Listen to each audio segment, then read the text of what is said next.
Radical self-care and acceptance is peace. It's peace. It's peace within the self. It's peace externally. The more seamless I can be with my radical acceptance practice, it allows the path to keep moving forward prosperously with peace and with wins.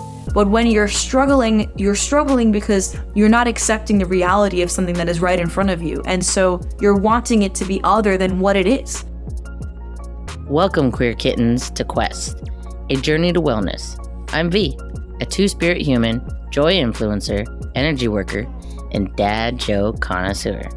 All pronouns accepted. Our mission with this podcast is to help queer folks find radical acceptance through loving themselves and others in their community. You'll hear stories from folks who have taken their happiness and well-being into their own hands by examining what they've found helpful along the way. We hope this podcast brings you joy where you'll learn, laugh, heal, and grow. Welcome back, queer kittens, and Happy New Year.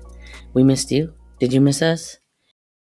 So for those of y'all who are new, those new earballs out there, you'll earn your stripes. I'll call you queer kitten at the end of this episode. New year. Everybody starts a new year with intentions, manifestations, and if you don't, you need to know the power of it if you don't already know. Intentions are very, very intentional. Just kidding. No, intentions are so powerful. I feel like your intention is the fuel of your manifestations. If you're not solid on what it is that you want or what it is that you want to see for yourself or in general, and the manifestation might come the way you're not expecting it because you weren't very clear on your intentions. So, my friends, when any manifestations for yourself, sit back and take a second and know what your full and clear intention is in receiving this manifestation, and trust and believe it will arrive. It'll arrive in the moment when you are ready, not for when you want it. Don't sit around being like, I manifested this. When is it happening? No. It doesn't work like that. Just thankful it's already here and trust and believe it will arrive, because back in like 2022, when we started this podcast, we had every intention on making a difference. And literally, we had no idea the type of impact we would make on different people's lives with this podcast. We have found our podcast holds the hand of different people. So beautiful to see, podcasts that is centering BIPOC stories and experiences, like creating and carving that space. If you let me, because you're still here, I want to share a wonderful story that was shared with us.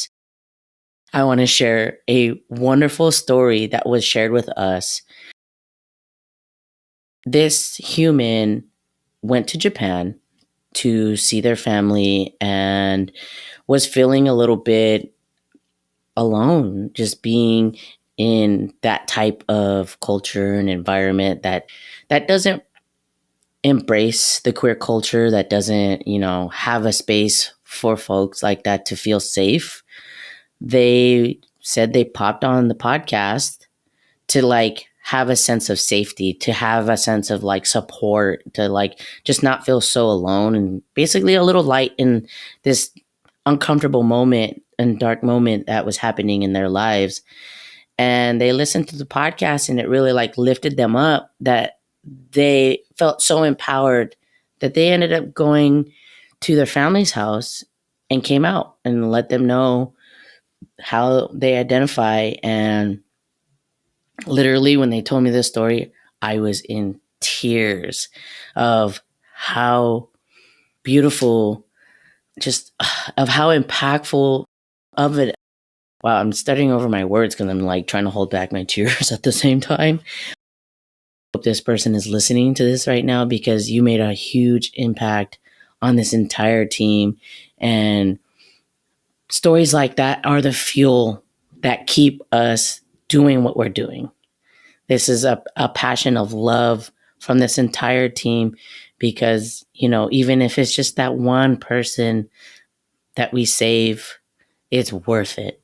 It's worth every moment. And thank you again for sharing that story, if you're listening. And the manifestations and the intentions keep showing up for us, because we've also went through this season. We want bigger guests. We want to bring folks that are out there, internationally, globally, just making a change, making a difference. And one of our dream guests was Madame Gandhi.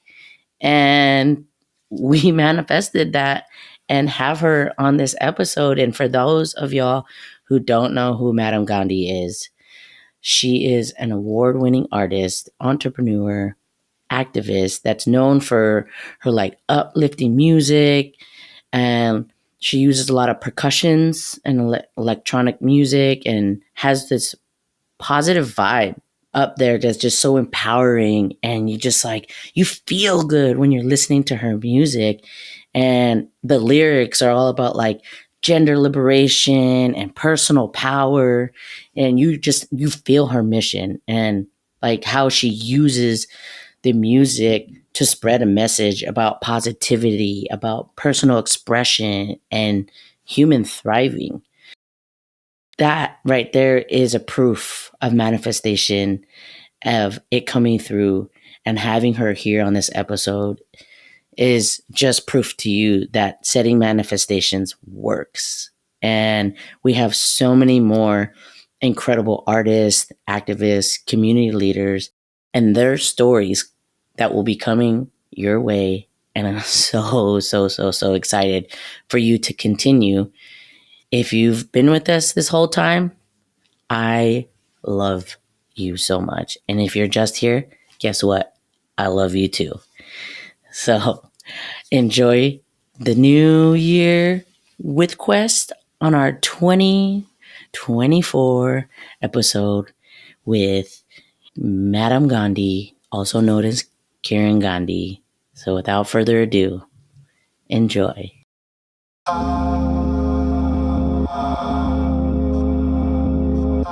What's up, everyone? My name is Karen Gandhi. I perform as Madame Gandhi. I'm a musician, I'm a speaker, I'm an educator, I'm an activist. I grew up in New York City playing the drums. I used to live between New York City and Mumbai, India. My family's Indian.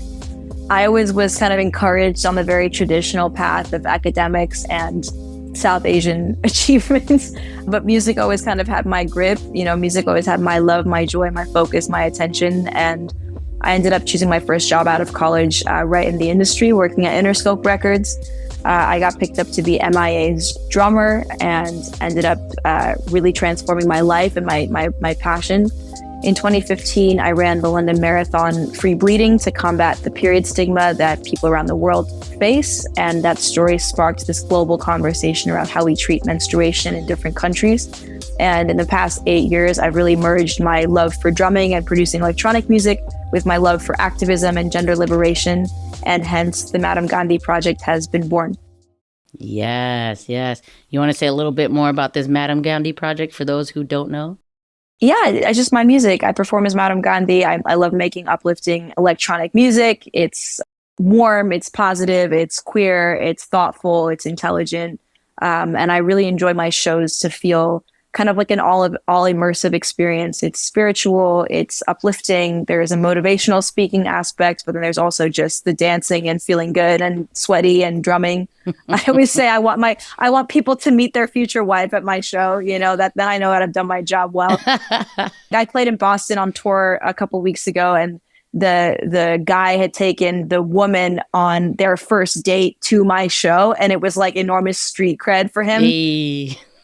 But I've performed at queer weddings and queer birthday parties and things like that. And it always makes me feel really happy when community is created at my shows and experiences. Oh, most definitely. The last show that I went to, we met some queer guys at the restaurant we were eating at, and we also happened to be going to the same show.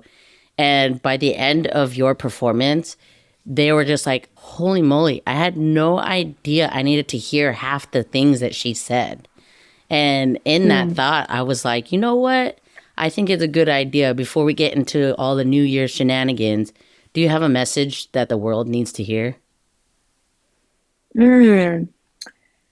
Yeah, I would say my message is what is your why? What is your why? What is your pain? What is your joy? What is your purpose on the planet? What is your essential contribution?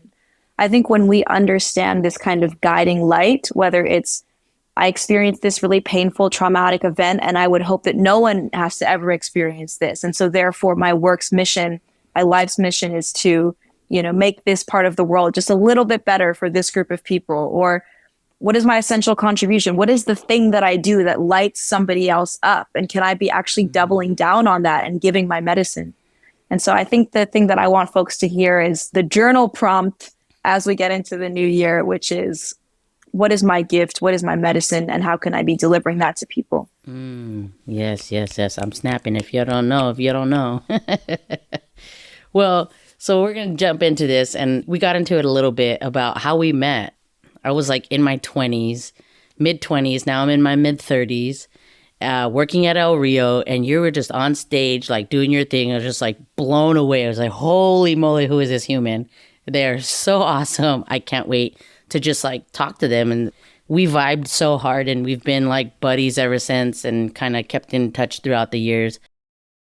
And I went through your website just to like name off some things that you've accomplished. And I was just like, holy moly, like not only like do you have awards for like your music, your activism, like you recorded a third album, you had your own freaking TED Talk. Like, and then you went to Antarctica and recorded the sounds of glaciers melting for climate change. I was just like, holy moly, like you were such a badass and such a like trailblazer and influential to so many folk. I just thought like, do you ever hit roadblocks or ever kind of like get imposter syndrome with all of these accomplishments or lose yourself maybe in the like grind of it all? What a thoughtful question. First of all, I remember meeting you, and what I wanted to flag and highlight for those listening is that I'm always drawn to people who are open, who are emotionally warm, who are kind, who are enthusiastic, who are exuberant. I think we live in a society that is teaching, especially the young people, to be too cool, to be less warm, to assume that someone who's on a stage doesn't want to be met with warmth because that's going to be misperceived as being a fan, and that's not something that's desirable. Like people have all of these preconceived notions that keep people closed. And I want to live in a world that is more brave, more open. No matter what we've experienced, bullying, being shut down, being rejected, we still remain open. We still remain kind. We still remain present, willing.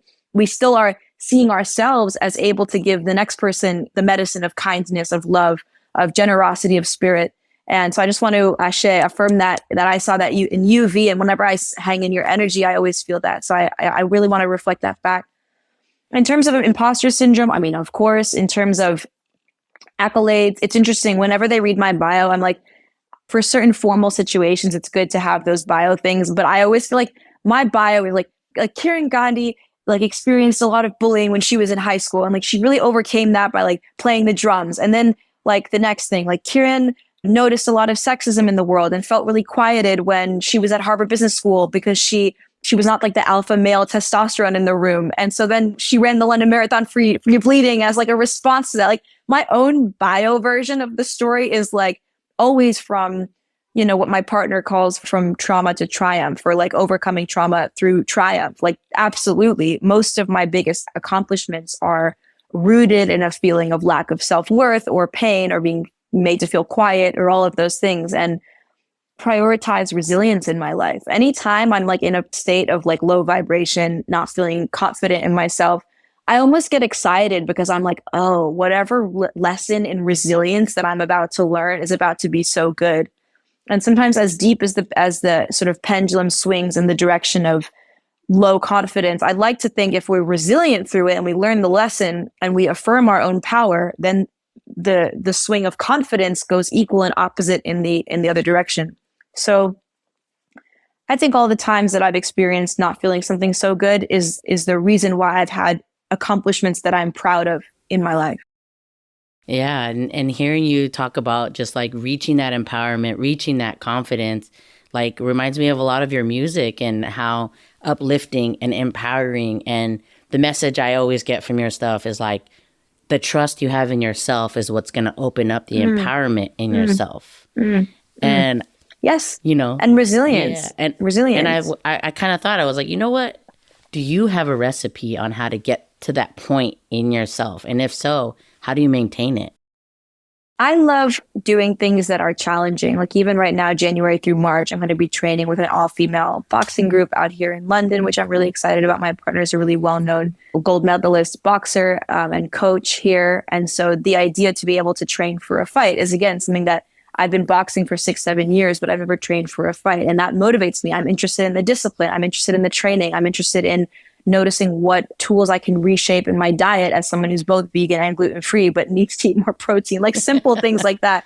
You know, I've run 6 marathons in my life because I trust the honest training of what it takes to run a marathon. And then I apply those same life skills into my music career, into my own emotional well-being, into my spiritual well-being. You know, I've done my 200-hour yoga teacher training. Next year, I'll do my 300-hour. Like, I'm a disciple of life, a student of life. I like to invest in my own skill sets and my own resilience so that I train it in the other areas where I'm more challenged. Yeah, and I asked that just like mostly because I think that since I've met you, I'm still in the nightlife, and I'm like ready for that next chapter. And I know like starting this podcast I've met a lot of folks that it's saved them from a very dark space. It's held their hand in lonely times. Like, I know we're a little podcast, but the impact, even if it's 1 or 2 people, like to me, it's so powerful. And being in the bar life, I talked to Sa Simone one time on a call and was like, I'm stuck in the bar. And he was like, we need our gurus in every community space. Just be that. And I was like, that's true. And I see that that's a really beautiful affirmation because I agree, because I was grateful to meet somebody like you in the context of a bar where people usually are pretty out of it. They're taking whatever, they're drinking whatever. And I think there's a lot of warmth and positivity there, but it's hard for people to be fully present because they're going to the bar to escape. Yeah. So I do agree with what Sa said. Sa is a dear friend. I just saw him recently in Bali last year. I was doing my acro yoga teacher training. It's funny to reflect on all this stuff. I mean, I think in one way you could argue, like, I'm like, am I lost? You know, because I love pursuing interesting things. I love making a matcha in the morning. I love running. I love going for CrossFit. I love meditation. I love acro yoga, you know, but all of these things, I think they've taught me the lessons that then I write into a body of work, into my music. You know, I'm interested in music that's really honest and bulletproof and based in real-time experience. So sometimes I'm like, man, when I look at the things that I've done, I'm like, it just sounds like I'm lost. But then on the other hand, it's like I've always stepped towards things that provide me joy, excitement, curiosity, and I never regret it. You know, it always illuminates something that I needed to learn. Yeah, and it sounds like you follow your heart, you follow your joy, and a lot of people are people pleasing. A lot of people are like, ooh, what could I do to like wow that person? Where you're just wowing yourself. You know, exactly. Well said. I think I learned as a young person, because the South Asian and Indian style of parenting is very accolades oriented. I realized I was about to be on a hamster wheel for the rest of my life, having to affirm these things, you know? So it's freeing to be like, actually, I'm just going to do it for the love of the thing without attachment to the result. And I've witnessed that way serve me in so many capacities. Yeah, and hearing like all of the running, the meditation, the yoga, it seems like you have a really like strong wellness journey. Was there ever a moment in your life that was like, aha, like I need to take better care of myself? Yes, I'm so happy you asked that. Right out of the pandemic, I fully let go of alcohol and I committed to being fully plant-based.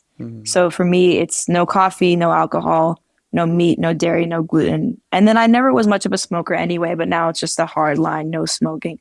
And I think for me, I do well with hard lines because as a Pisces and as somebody who loves everything, I like, sure, yeah, fuck it, I'll have a beer. Sure, fuck it, that's a delicious organic glass of orange wine with like the skin on, blah, blah, blah. Like, sounds magical. Yeah, I'll take two. Like, like there's no end to it. Yeah. And I think there's a part where I'm grateful that I leaned in my 20s and enjoyed all of these incredible things. But I think in terms of the long term, I think they did more damage than add value to my life, where my weight goes up and down, or my hangover gets worse and worse, or what I had a plan the next day and I'm flaking on it because my head hurts, whatever it is. Like, the thing is that my message is not for other people to follow the regimen that I follow. The message is about, can you be so honest with yourself as to how these different choices that oftentimes, at least in my case, have been motivated by wanting to numb, by wanting to escape, by wanting to soothe, instead of soothing the thing, why don't we just identify what is the actual problem so that actually there's nothing to soothe and you can just be happy, like, and free, really. It's not about toxic positivity. It's just about freedom. So my wellness journey, I think it started mostly in college because I felt like I was eating badly when I was really stressed out. I would stay up all night studying for something, and then you're eating at 4 a.m. pizza and whatever. And I would watch my weight go up and down, and it affects my confidence. It made me feel shame. So that was a big part of it. And then, of course, as you and I well know, we're musicians. So once again, whether it's studying or just being out in the club or cleaning up your gear at the end of a show, the only food that's available at 2 a.m. is food that's bad for you. The free thing they're giving to you when you're playing your gig is the free drink tickets and like a slice of pizza. Like, there's no way that the music industry is synonymous with wellness. And that's a huge missed opportunity.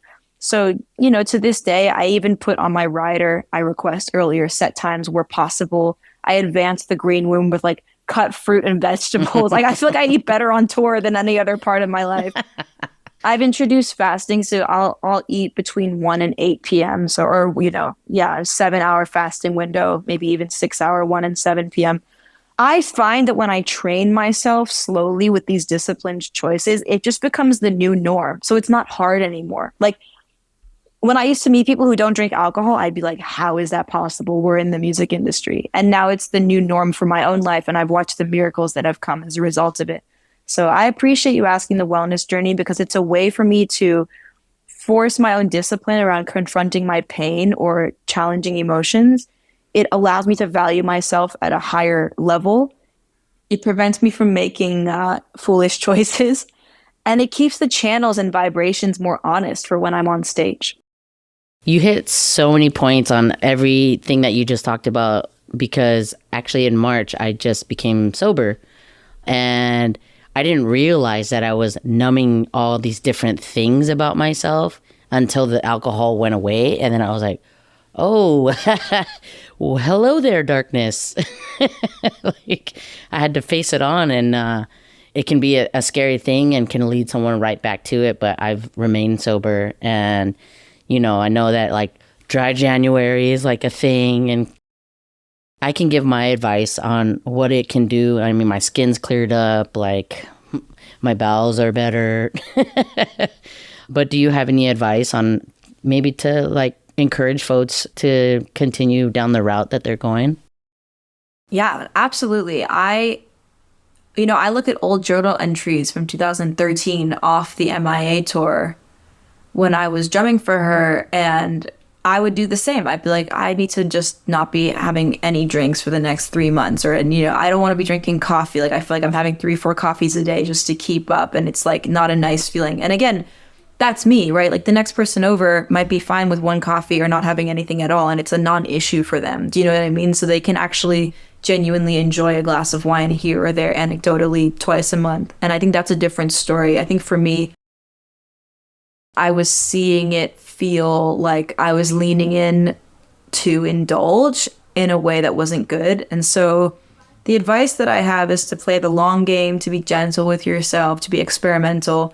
I also never really announced anything to anyone. I think people are really afraid of being like, I'm going to be sober and telling a million people, and then the feeling of perceived failure where in a few months you pick it back up again. But no matter what, that's a net benefit. Taking a break from anything really is a net benefit, because you're retraining yourself to be fine without something.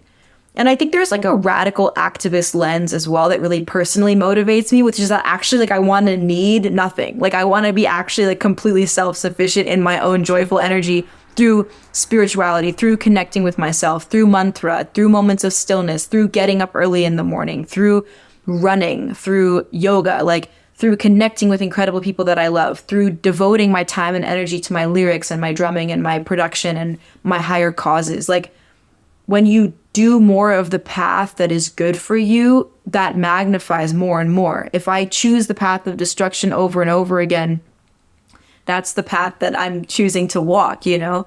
So I think there's something also about radically saying, I don't need anything. Like I'm actually good. Like I don't need to wake up and have caffeine. I don't need to party with alcohol. I don't need to buy a million things to feel worthy of love. I don't need to put so much makeup on my face to feel beautiful, right? Like they're going to constantly sell us things that make us feel like we have a deficit in order for them to profit off of us. And I don't want that. And you can argue, well, Kieran, you're a musician, which means by default you're a business, you're a business owner.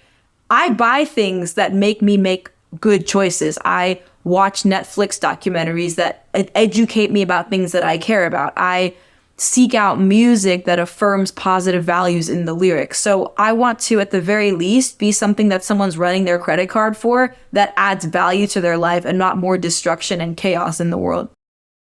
Oh, I love every single thing that you just said. And there's a lot of things that you listed off there that I want to highlight a little bit more, and asking you, like, what are some routines or resources or tools that you have found helpful along your journey? Yeah, I think my morning routine is what's most sacred to me. I think the rest of my days are really quite loose, actually. But no matter where I am in the world, I do pretty much the same thing every morning. I wake up, I always make my bed immediately, like first thing.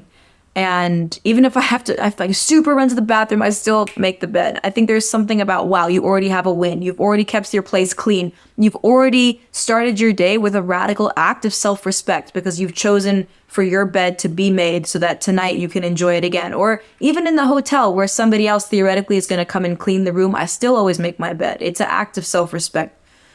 The space is clean.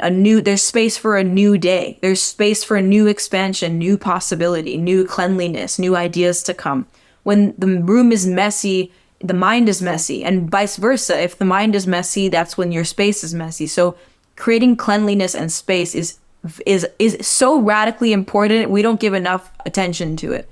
Then, of course, like I brush my teeth and all that, I get ready, but I'll go and make a matcha, whether I have a little bit of oat milk, I have the green tea with me. I love matcha because it does have caffeine in it. There's a very zen meditative state. Your mind is not bouncing off the walls, and it doesn't feel like an injection of caffeine. It feels like just a gentle zen focus on what it is that I'm trying to do with my day. And then I'll listen to a Deepak Chopra meditation. Usually he spends the first 10 minutes teaching a lesson, be it around abundance, about being a community member, about being grateful, all these kinds of high vibrational values that often come from ancient Indian, belief systems, which is my roots and my culture. And then the next 10 minutes is the meditation itself, which is sitting in silence and repeating a mantra and being in a gentle meditation. And then from there, I love to do any kind of movement. I love to get the movement done in the morning because then you've showered and you're ready for the day. And no matter what, if you get tired later, you've moved your body that day. You've cleansed the mind that day. So that's what it is. It's movement, matcha, meditation. If I have time, I like to do the morning pages. Again, the idea is to dump the monkey mind, the worries, the fears onto the page so the mind is clear.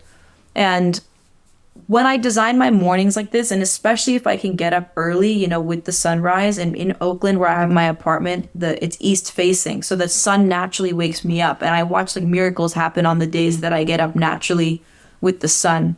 So I think that's where the routines and the structures help me. It's the Deepak Chopra meditation. It's choosing a matcha instead of coffee, which of course does have caffeine, but it's a different experience. And then I won't miss a meditation. Do you have a favorite matcha, and where can people find these Deepak meditations? Spotify has the Deepak Chopra 21-day abundance meditation, which I think is the most popular one. It's very doable. It's 15 minutes in the morning. And, like I said, I love to make a matcha and listen to him before I sit down and do the actual part of the recording that is for the meditation itself. And also with the matcha, it's like every beverage is an opportunity. So like if I'm drinking coffee and alcohol, it's like more acidic and more burdensome on the body. But if I can like wake up in the morning and drink turmeric and ginger and matcha and like, you know, like what, like ashwagandha, like whatever other healthy things that are a variety of different roots, I think we're allowing the body to just have natural access to different vitamins, different healthy choices. We don't want to like participate in capitalism where they like over farm the almond trees, like over farm the like new latest like white person obsession, you know, capitalist obsession.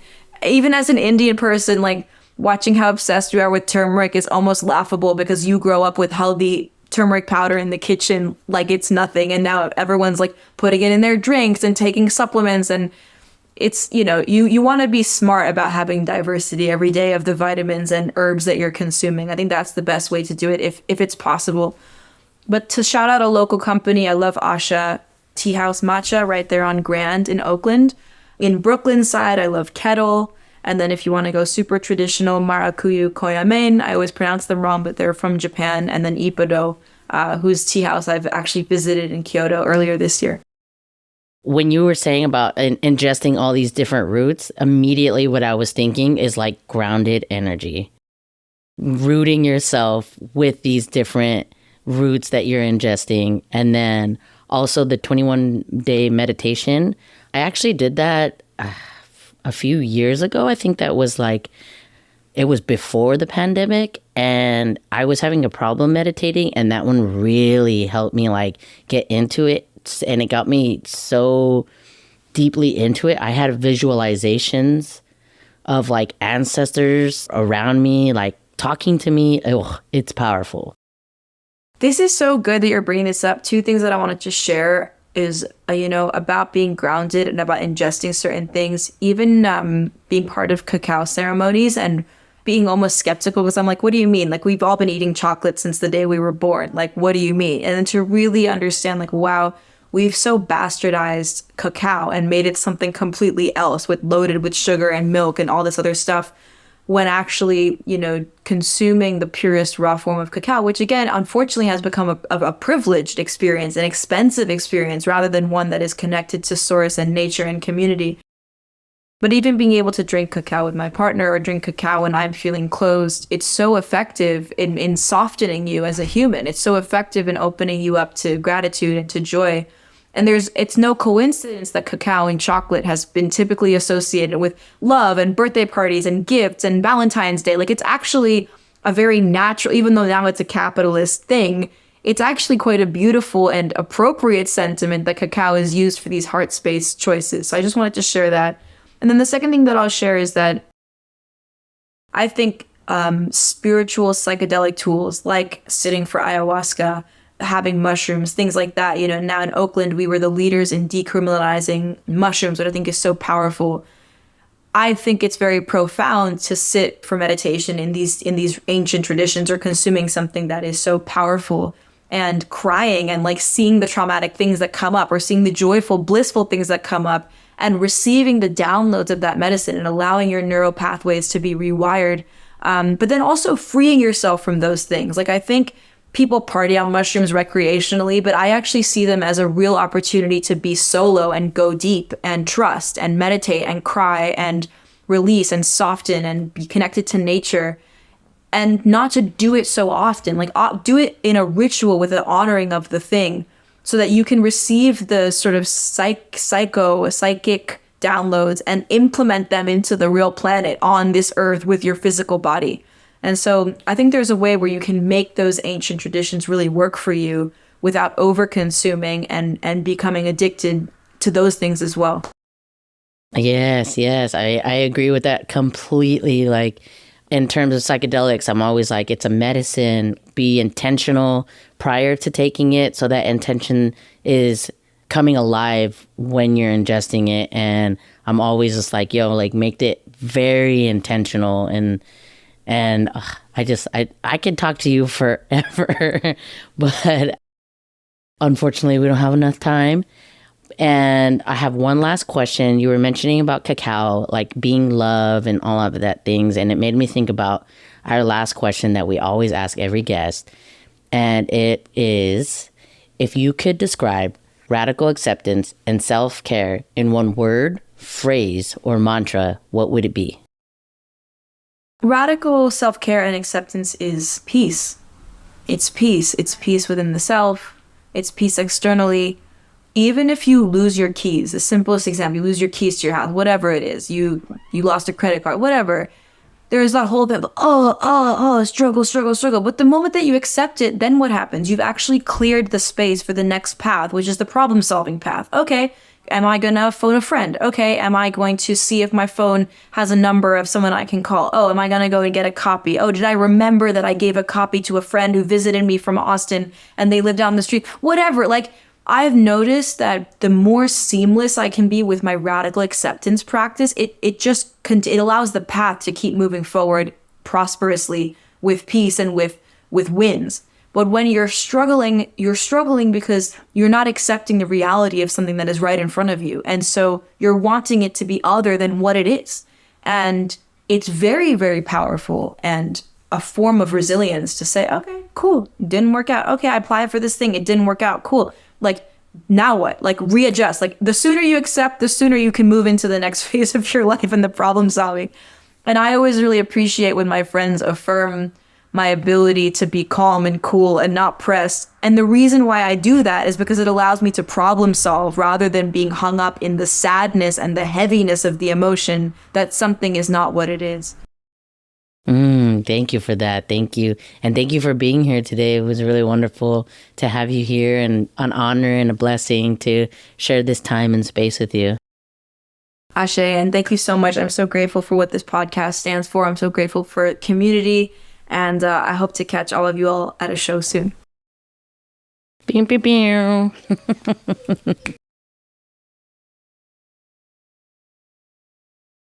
Wow, wow, wow. That was so exciting to be able to share Madame Gandhi with you, because I've had conversations here and there through the years, and I was just like, man, people need to hear what she's got to say. And I'm so happy that y'all had the opportunity to hear just a little bit, because Madame Gandhi is a complex human that cannot be wrapped up in an hour. The one thing that really popped up to me, there was many things that popped up to me, but I want to ask y'all, what is your gift? Like, really, like, just stop and think about it. Whether it's multiple, what are your gifts? And how can that be a medicine that you can give to the world? And something that one of my teammates on the podcast said, start with why. Something that Simon Sinek says, and you just start simply with why. And let's find our gifts, y'all. Let's share our medicine. Let's make this happen. We are the change. I hate to say that, but I feel empowered. I feel that I can make a bigger impact than I allowed myself to believe. I think that is so powerful to be able to have that feeling inside of me off of this conversation. I'm just really excited to now not even continue, because I won't lie, I stopped my morning routine, and this has inspired me to get back into it, because that morning routine grounded me in myself, took me out of the people pleasing, and put me deeper into who I am and closer to my gifts, and allows me to spread my medicine however that looks. And I'm excited for y'all to spread your medicine. Thank you again, Madame Gandhi, for coming on here and sharing everything that you shared. My heart is just pumping in all this excitement. I just wish I could just like jump through these speakers or video and just give you a giant hug. I appreciate you so much. I hope y'all have a good 2024. I hope y'all set those intentions, manifest those things, be grateful that those manifestations are already here, so you're not waiting for them. And just sit there with your gifts. When you hold your gifts, the medicine will spread. I love y'all. Thank you again. Happy New Year. We have so much more to explore and share with you on the pod. Tap that follow or subscribe button to get every episode as soon as it's released. And give us a 5-star rating or review on Apple Podcasts or Spotify. And join our wellness community on Instagram at Quest Wellness Pod. This podcast was produced in collaboration by Kinoko Chocolates and Puka Puka Creative. Executive producer, Stevie Kwa. Producer, editor, and sound designer, Leah Jackson. Associate producer, Rafaela Landestoy. Original music produced by Basque. His music is amazing. And we can't forget the emotional support by our fur babies, Frankie, Nugget, and Pukalani.